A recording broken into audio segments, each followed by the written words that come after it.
Muy buenos días. Mi nombre es Jorge Izaguirre Scherhausen.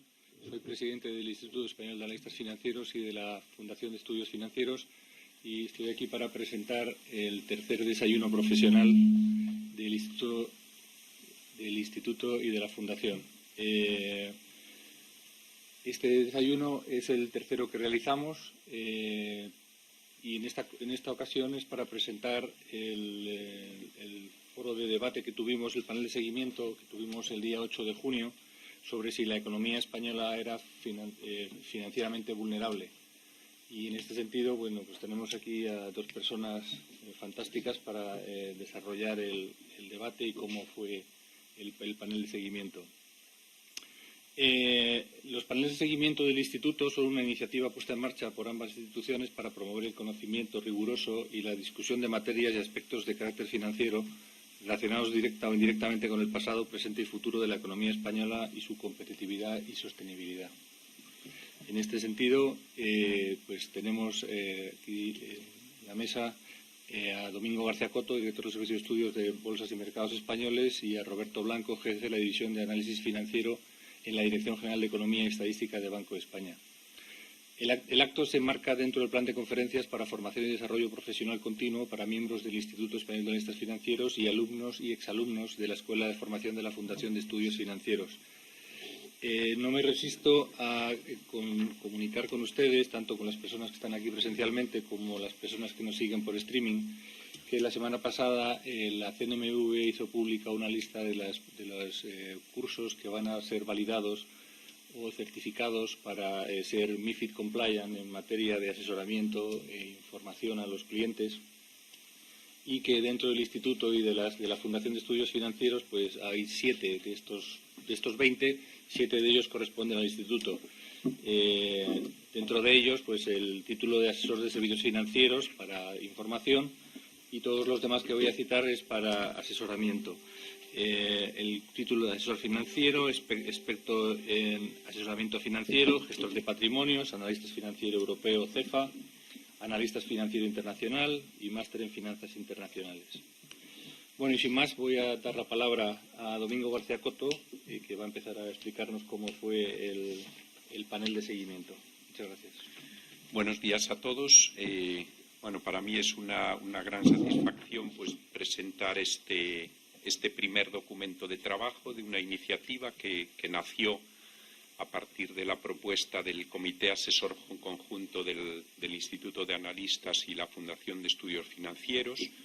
Un formato novedoso que consta de pues mesas de debate de expertos con un tema monográfico, ¿no? Sobre ese tema monográfico se presentan pues 3 ponencias que dan lugar a la discusión, ¿no? Esa fue la configuración del primero de los paneles que se celebró hace unas semanas, y posteriormente a ese panel se realiza un documento de trabajo que consta de un resumen ejecutivo y los artículos de las ponencias, ¿no? Ese documento lo pueden encontrar ustedes a través de la página web de la Fundación de Estudios Financieros, en formato descargable, y en ese documento, como digo, pues hay unas conclusiones y los artículos de fondo, ¿no? Nosotros hoy aquí, pues tanto yo mismo como Roberto Blanco, pues les comentaremos un poco las principales conclusiones de ese panel de seguimiento, ¿no?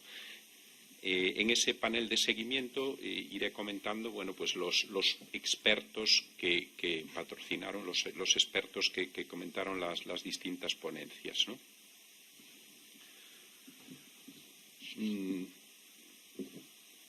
También la presentación que vamos a pasar estará disponible a través de la página web de la Fundación. Bueno, quisiera empezar antes que nada, pues avanzándoles la conclusión final de este primer panel de seguimiento, ¿no? La economía española, en el momento actual, en estos últimos meses, ya trimestres, está sorprendiendo su evolución. El ritmo de recuperación es satisfactorio. Durante el panel pues se ha llegado a la conclusión de que también los flujos financieros pues se han reordenado y estabilizado, pero España, la economía española, sigue en zona de vulnerabilidad financiera. Y esta vulnerabilidad pues, está sobre todo asociada a dos elementos: la dependencia de la financiación exterior y el endeudamiento público, ambos relacionados, ¿no? Además, el grado de vulnerabilidad de la economía, el grado de vulnerabilidad financiera de la economía española, pues es superior, ¿no? En términos comparativos, es superior a los principales países desarrollados de nuestro entorno, ¿no? Para evaluar esa vulnerabilidad financiera, el panel de seguimiento pues, se eligieron tres aspectos cruciales, ¿no? para ver el nivel de esa vulnerabilidad. Y esos son pues, la relación entre ahorro e inversión, el endeudamiento y la posición de la inversión internacional de la economía española. Yo voy a referirme brevemente a la primera, a la relación entre ahorro e inversión, y Roberto Blanco pues, hablará de endeudamiento y de la posición de la inversión internacional, ¿no? Por empezar con el ahorro e inversión, bueno, pues nosotros hemos detectado en el panel de seguimiento, durante las discusiones se detectó que debemos prestar una atención preferente a la brecha entre ahorro e inversión, esas dos variables básicas de macroeconomía. Como saben, pues la diferencia entre ahorro e inversión, pues básicamente es la que determina la capacidad o necesidad de financiación de una economía, y debajo de ese agregado total de ahorro e inversión están lo que se denominan pues sectores institucionales, ¿no? Y son las familias, las empresas y el gobierno. Las decisiones de esos sectores institucionales repercuten en la capacidad o financiación, la capacidad o necesidad de financiación en cada periodo de cada uno de esos sectores, y al final termina modelando el perfil temporal de sus balances, ¿no? Los balances de esos sectores institucionales se ven reflejados, en eso se ven reflejados pues, las diferentes decisiones de esos sectores, ¿no? Además, las personas que elaboraron esta primera ponencia, José Boscá y Javier Ferri, de la Universidad de Valencia, hacían un apunte importante, ¿no? Al final, el ahorro e inversión son el resultado de la reacción de los distintos agentes económicos a los cambios que inducen pues, tanto las políticas monetarias y fiscales, el marco institucional o perturbaciones financieras. En suma, apuntan al final, pues dependen de la calidad del sistema productivo, en este caso de nuestro sistema productivo y de nuestras instituciones. Por echarle un vistazo rápido a las tasas de ahorro.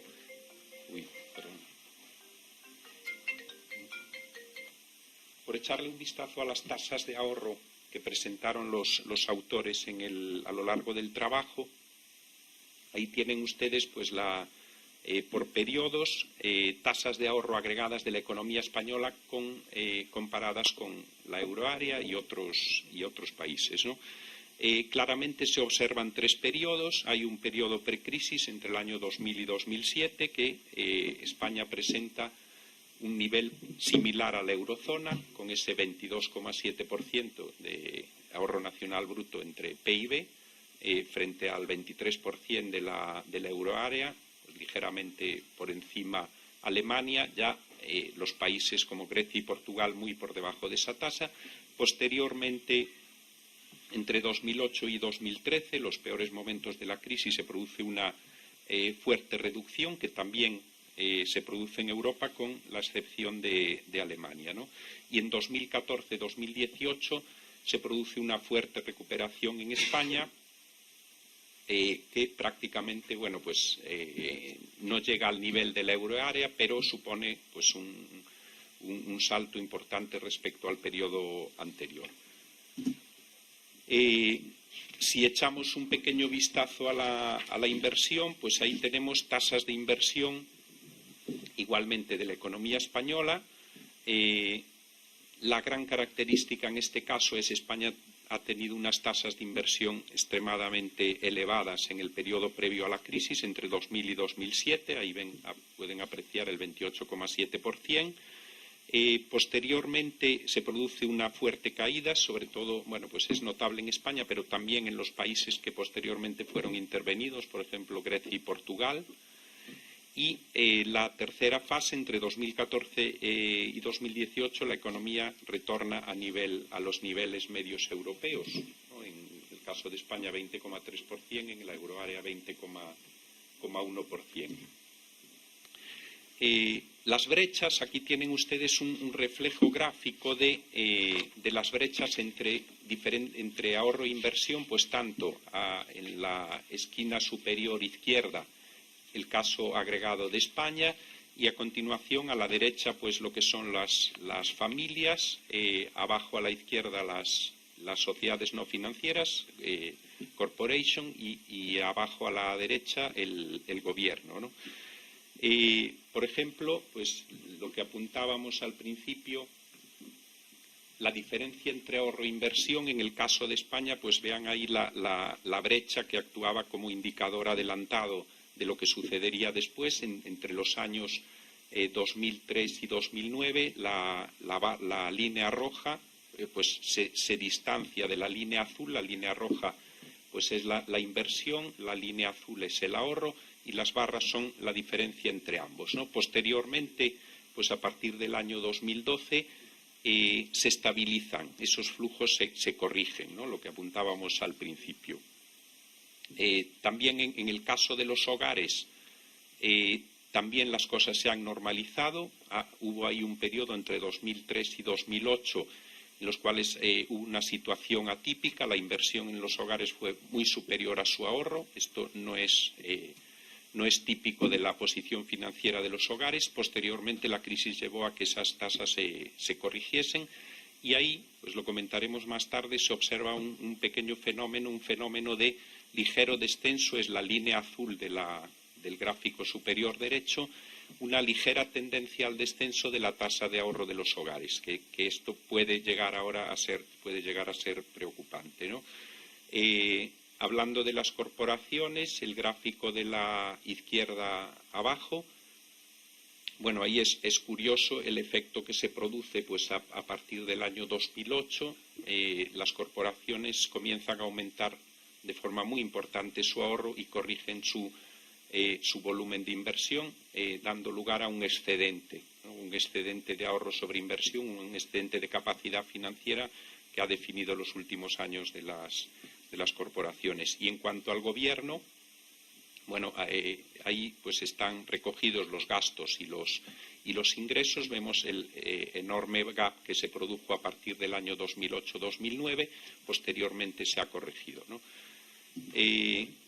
Por darles a ustedes, por resumir en palabras, pues esta evolución sectorial reflejada en los gráficos, pues las corporaciones financieras pasan de una necesidad de financiación del 10,7% en 2007 a tener capacidad de financiación por 9% del valor añadido bruto de la economía.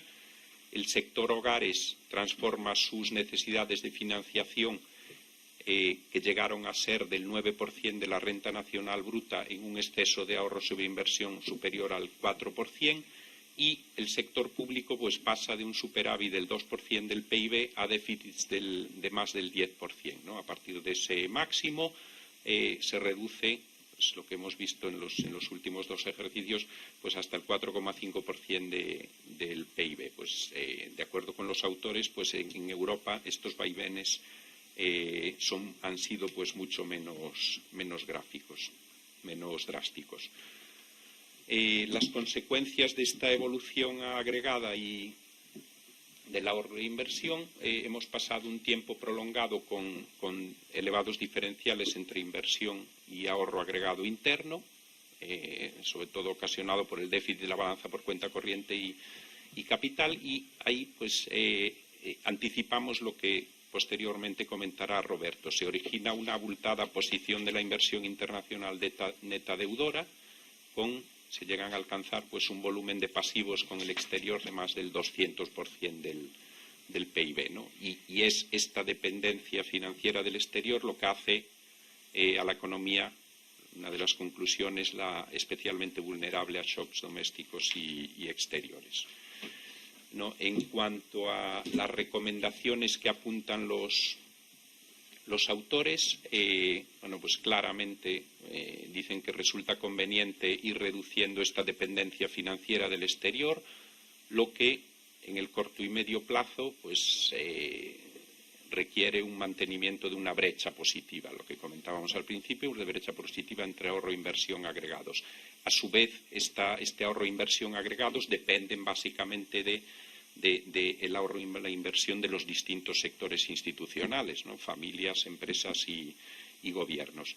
Y hemos recordado aquí pues también una conclusión de un estudio de hace pues ya 4 años también de la Fundación de Estudios Financieros, en el cual pues Cardoso comentaba que fomentar un proceso de incremento del ahorro nacional que permita mantener niveles de inversión elevados y una financiación más barata de la economía sería un sustitutivo perfecto para el ahorro exterior, ¿no? Viene a colación en este punto.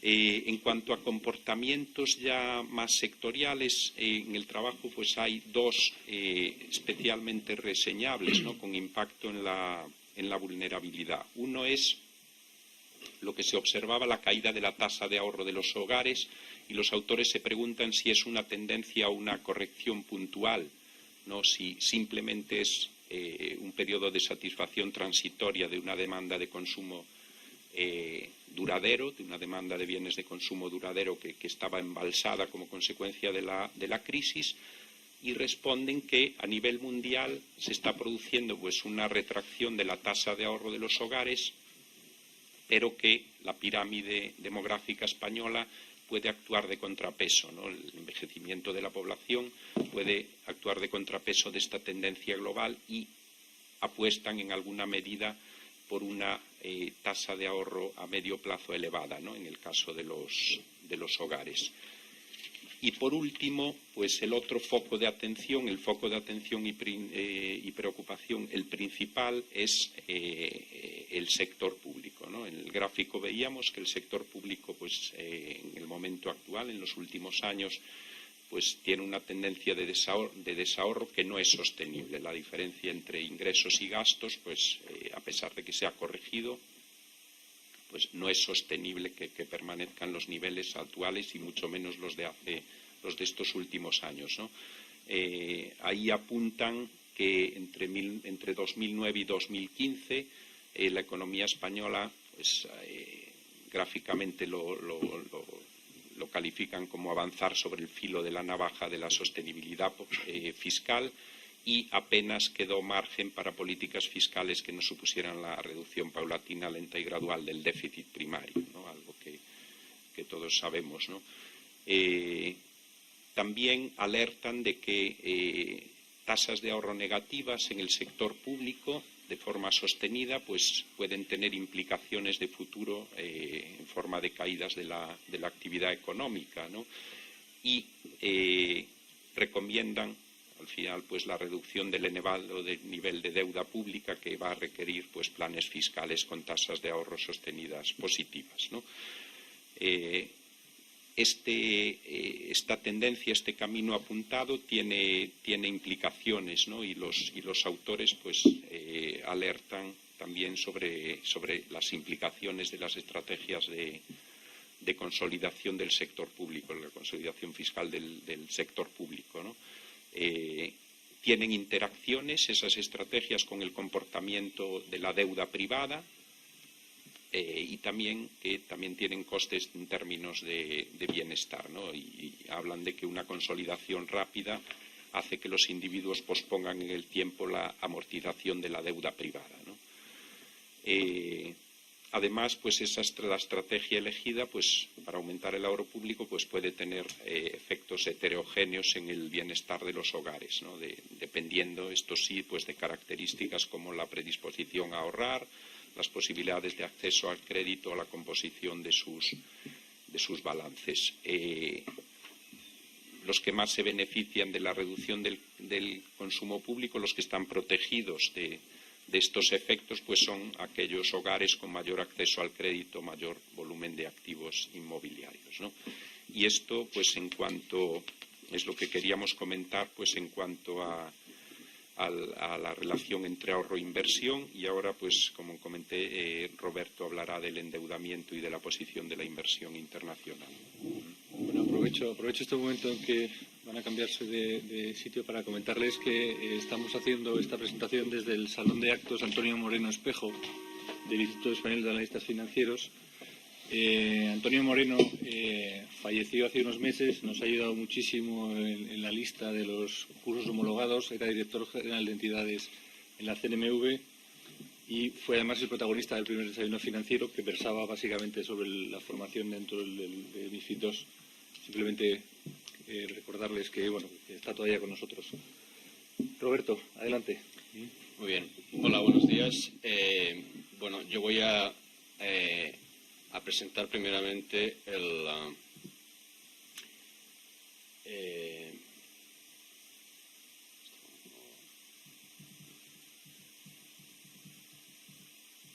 Exacto, aquí es.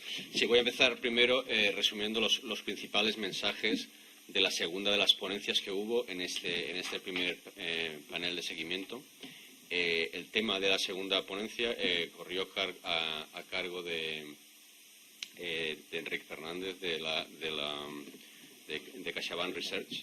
Este es un trabajo conjunto que realizó junto con Ana Campos, Uriol Aspacs y Judith Monturiol.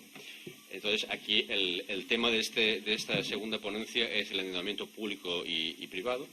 Empezando por el endeudamiento público, el primer mensaje que se destacó es cómo el nivel de la deuda pública española aumentó de forma muy significativa durante la crisis y se estabilizó desde 2004 en un nivel del 100%, que es un nivel elevado. Esto representa 10 puntos porcentuales superior al que se observa en el promedio de la zona euro, ¿no? Por tanto, se interpreta este nivel elevado como un factor de vulnerabilidad para la economía española, ya que implica que las necesidades de financiación del sector público son elevadas, y esto podría limitar el margen de actuación que tendría la política fiscal en un escenario hipotético de desaceleración, ¿no? Por tanto, en ese contexto, plantean que el reto inmediato es acometer una reducción progresiva del endeudamiento público, y esto ellos lo discuten a partir de la ecuación de la dinámica de la deuda.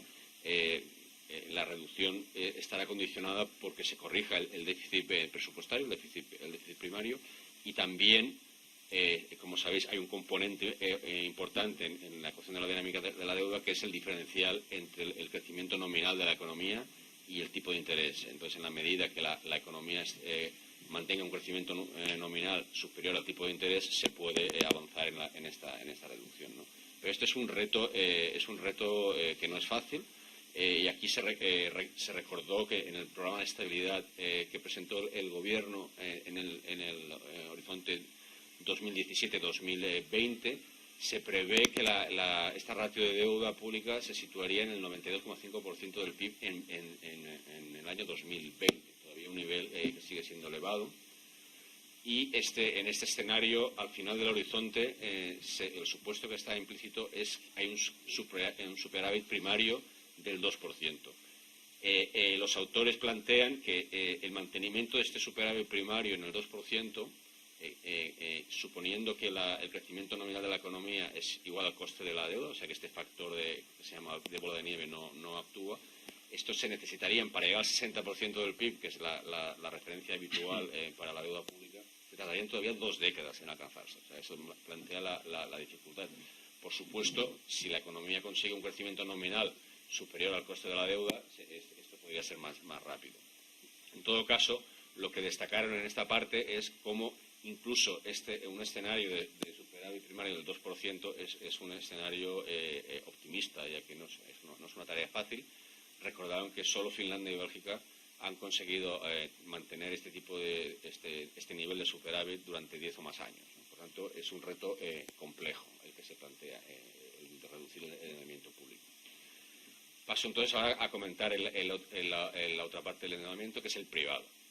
Aquí el mensaje que se destaca es que, a diferencia de la deuda pública, durante los últimos años sí se ha observado un descenso muy significativo de la deuda. Concretamente, la ratio de deuda sobre el PIB se ha reducido en 52 puntos porcentuales desde el máximo del año 2010. Pero no hay que olvidar que en 2010 el nivel de deuda privada era excesivo, era excesivamente alto y, por tanto, a pesar de esta fuerte reducción, bueno, pues todavía el nivel de deuda se sitúa en el 166% del PIB. Vemos en este gráfico que se presenta en esta diapositiva cómo vemos España cómo ha reducido esta ratio de deuda, pero que todavía se sitúa por encima de este umbral que se ha establecido por Eurostat en el 133% del PIB. Por tanto, se ha avanzado mucho, pero todavía el endeudamiento privado es elevado, ¿no? Otro aspecto que se destacó en la presentación es cómo este descenso de la deuda privada durante los últimos años, junto a la importante caída en los tipos de interés, ha contribuido a que los gastos financieros del sector privado se hayan reducido de forma importante, como podemos ver en estos dos gráficos. A la izquierda tenemos los gastos financieros de los hogares en proporción de su renta bruta disponible, y a la derecha lo equivalente en el caso de las sociedades en términos del excedente bruto, ¿no? Vemos cómo estos movimientos son paralelos a la evolución de los tipos de interés. Se grafica aquí el Euribor a 12 meses como indicativo de los tipos de interés, ¿no?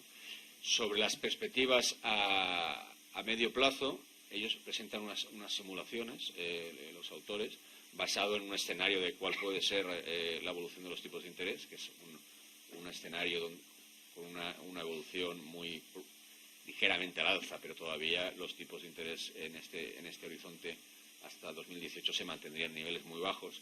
Bueno, en este contexto, los gastos financieros de esos dos sectores tendrían un pequeño repunte, pero muy moderado, muy pequeño, ¿no?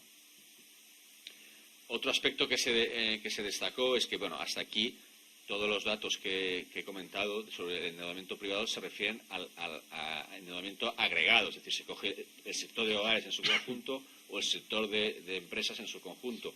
Pero la heterogeneidad que hay dentro de cada uno de esos dos sectores importa y tiene implicaciones, ¿no? Entonces, ellos lo que miran es, a partir de la información más desagregada, información microeconómica disponible, miran cómo ha evolucionado el endeudamiento dentro del sector de hogares y dentro del sector de empresas, ¿no?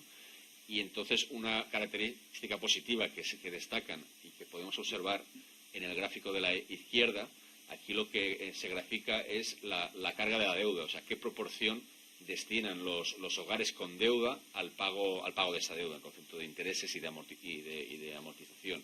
Entonces, lo que podemos ver, esto está ordenado por segmentos de renta. En la parte más a la izquierda, en las primeras barras, representan los hogares que están por debajo del percentil 20 la distribución de renta. O sea, los hogares con deuda, con menos renta, la parte que dedican a los pagos de la deuda son proporcionalmente más altos. Y, por tanto, eso es un elemento de fragilidad que el dato agregado uno no puede percibir, ¿no? Bueno, aquí las buenas noticias es que aquí se compara en la línea azul la información del año 2011 con la siguiente barra, el año 2014, que son dos encuestas basadas en la encuesta financiera de las familias que hace el Banco de España, y la barra amarilla, la última barra, es el nivel de la eurozona, ¿no? Vemos como España, especialmente en las rentas bajas, este ratio era especialmente y muy significativo. Pero las buenas noticias, como decía, es que en este tramo de rentas más bajas la caída ha sido más significativa. Es decir, esta caída de gastos financieros que comentaba antes, en este tramo de rentas bajas ha sido más significativo, que es el tramo de mayor vulnerabilidad. Bueno, eso es un elemento positivo, aunque todavía en este tramo de renta vemos como esta ratio todavía sigue siendo superior a la eurozona. O sea, se ha avanzado, pero todavía hay un elemento de vulnerabilidad. Y en el caso de las empresas se hace un ejercicio similar, pero es el gráfico de la derecha, pero en este caso se distingue por el tamaño, pymes versus grandes, y aquí lo que vemos, comparando el año 2008 con el 2015, también utilizando información microeconómica, vemos cómo para ambos grupos de empresas ha habido una reducción de la ratio de endeudamiento, pero este ha sido más significativo en el segmento de pymes, que es un segmento que es más vulnerable, por lo tanto también se podría interpretar como buenas noticias.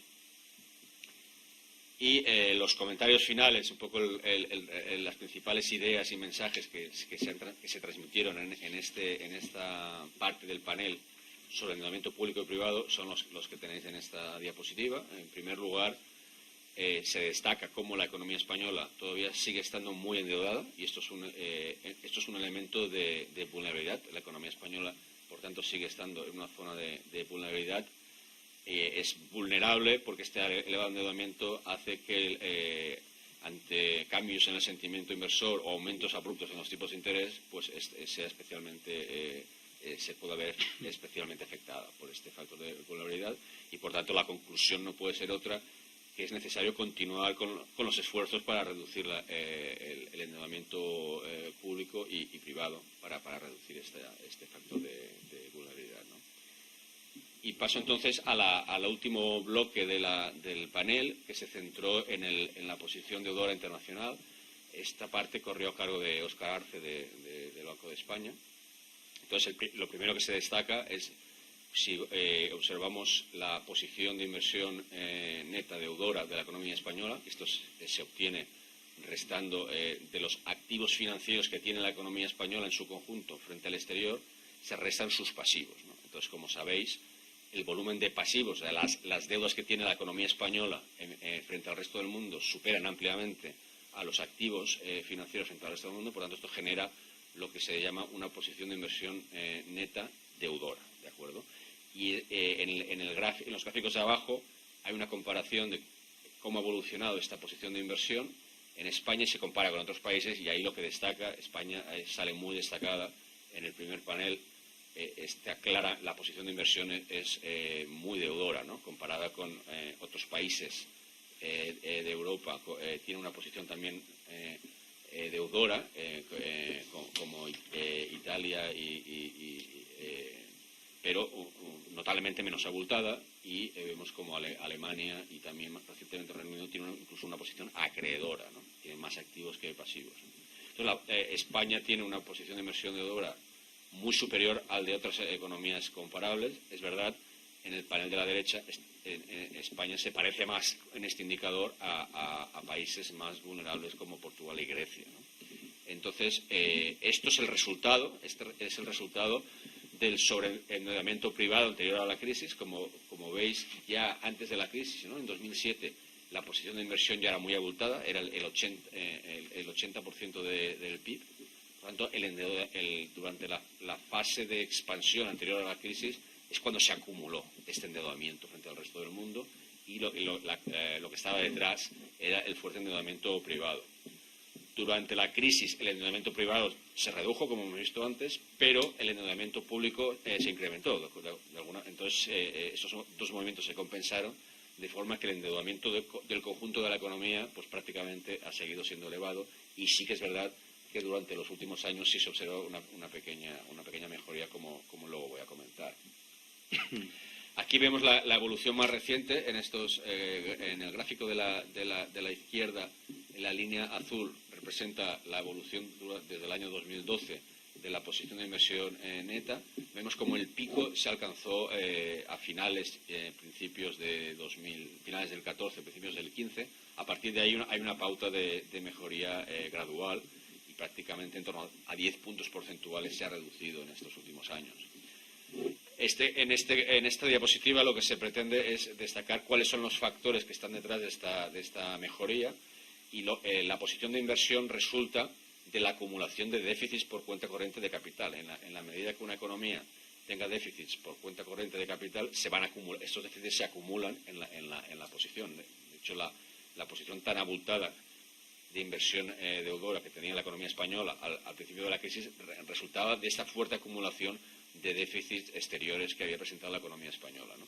Bueno, aquí lo que vemos en la línea roja es empezando en el año 2012, lo que se hace es se acumulan la cuenta corriente de capital, ¿no? Esta línea, que es creciente, quiere decir que durante este periodo se empieza a observar en la economía superávits exteriores.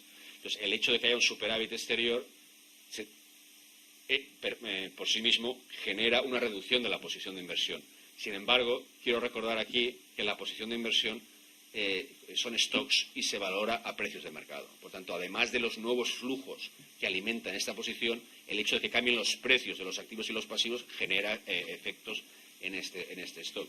Y aquí lo que se quiere destacar en esta diapositiva es cómo durante el año 2013 y 2014 veis que, a pesar de que la economía ya empieza a generar superávits por cuenta corriente de capital, la posición de inversión se sigue deteriorando en esos años, en el año 13 y en el 14. Lo que está detrás son lo que llamamos efectos valoración desfavorables. Y esto se ve más claramente en el gráfico de la derecha.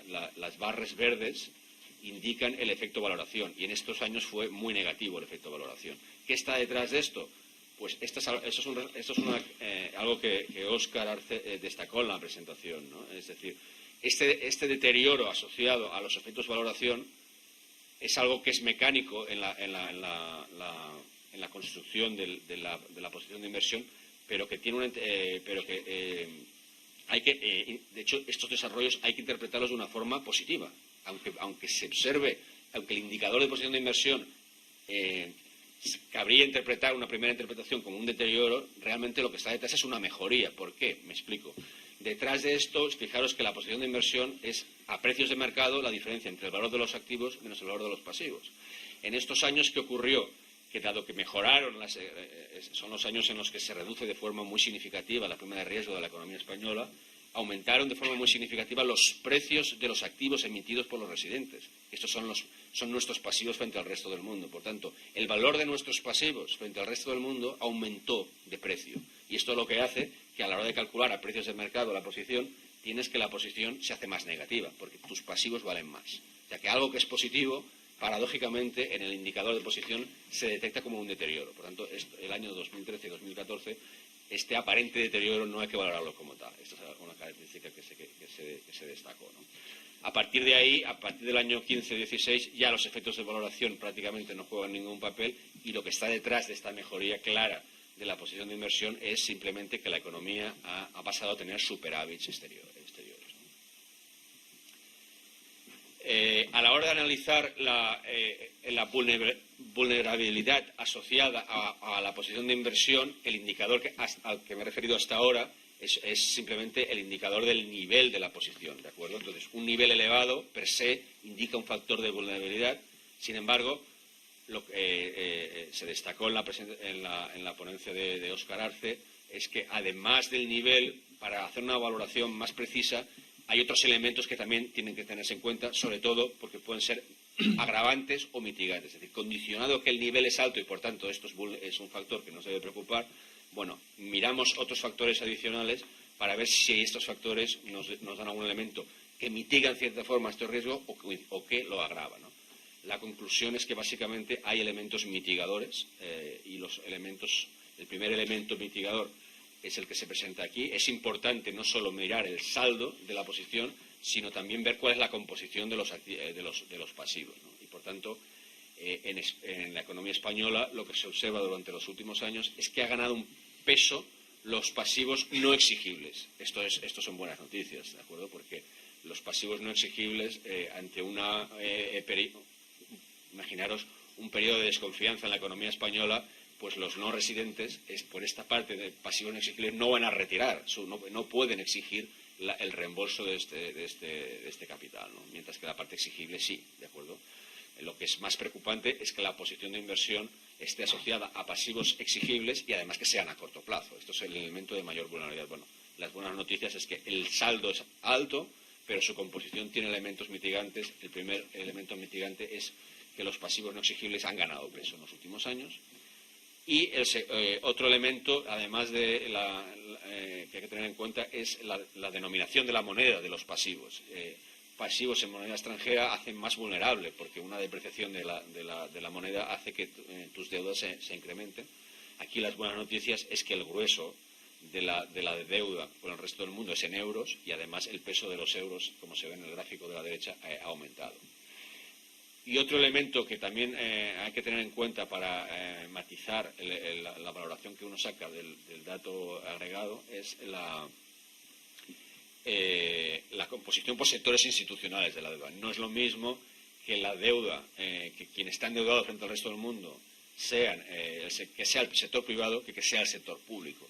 Es un elemento más preocupante que sea el sector privado, porque el sector privado es más vulnerable a una perturbación, ¿de acuerdo? El riesgo de crédito asociado ante un episodio de pérdida de confianza, cabría esperar que el sector privado, los no residentes, tuvieran mayor preocupación con deudas frente al sector privado. Y aquí lo que se ve en la parte de el gráfico de la izquierda es en términos netos y el de la derecha en términos brutos. Se ve como el peso del sector privado dentro de los pasivos se ha reducido en los últimos años, ¿no? Esto es un elemento positivo. Las perspectivas a medio y largo plazo, bueno, pues para seguir reduciendo la posición de inversión neta de la economía se necesita que los superávits por cuenta corriente que hemos observado en los últimos años se mantengan a futuro. Esto, si se mantienen, se seguirá reduciendo. Y en ese sentido es relevante saber hasta qué punto la mejoría que hemos visto, el cambio de signo en el déficit, hemos pasado de un déficit por cuenta corriente que llegó a ser el 10% del PIB a tener un superávit de un 2%, ¿no? Entonces la pregunta es hasta qué punto esto se debe a factores cíclicos o hay algún elemento de persistencia, ¿no? Si se debe a factores cíclicos, nos debe preocupar de que esta situación puede cambiar. Y bueno, aquí la investigación que es hecha en el Banco de España apunta a que alrededor del 60% de la mejora que hemos visto se debería a factores que no son cíclicos. Bueno, es una parte importante que no es elemento. Por lo tanto, no va a desaparecer porque el ciclo cambie. Estos son buenas noticias y lo que está detrás es una mejoría en la competitividad de la economía española. Este es un elemento importante junto con otros factores que han jugado un papel, ¿no? Por tanto, a medio plazo cabe esperar que se debería seguir avanzando en reducir la posición de inversión y aquí parece que, dado que el endeudamiento público es el que es comparativamente más alto, es por esta vía donde los esfuerzos son más necesarios, ¿no? Y los comentarios finales de este último bloque se resumen en esta diapositiva. Bueno, la posición deudora, posición de inversión internacional de la economía española deudora es muy elevada y esto es uno de los legados más visibles del anterior ciclo expansivo, que se acumuló una deuda privada muy importante, y también de la crisis, porque durante la crisis tuvimos un fuerte incremento del endeudamiento público, ¿no? Recientemente hemos empezado a ver ajustes significativos en la posición, pero todavía sigue siendo elevada. Para hacer una valoración de la posición de inversión, como decía antes, no basta mirar el indicador de cuál es el nivel de la posición, sino su composición. Hay algunos elementos que ayudan a su correcta interpretación y he destacado aquí algunos de los que se comentaron. Pero, en todo caso, la economía española sigue siendo muy dependiente del exterior. Esto es un elemento de vulnerabilidad y es necesario reconducir hacia niveles más confortables. Esto es básicamente lo que dio de sí la sesión. Muy bien, pues muchísimas gracias, Roberto. Muchísimas gracias, Domingo. Simplemente comentar que la documentación estará disponible en la web próximamente, tanto el documento como las presentaciones. Y que ayer celebramos en Barcelona el segundo panel de seguimiento de la economía. En este caso, el objetivo fue hablar de la diversificación de la financiación y del tamaño de las compañías. Y esperamos tener el documento próximamente, en los próximos 2 meses, y haremos también una presentación pública del mismo y contar un poco el resultado del mismo. Muchas gracias y hasta otra ocasión.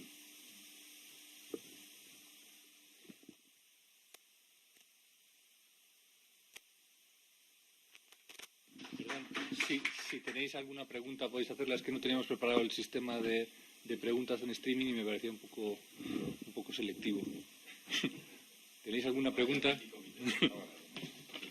Si no, se las podéis hacer a los ponentes tomándonos un cafelito de aquí en la sede del instituto. Gracias.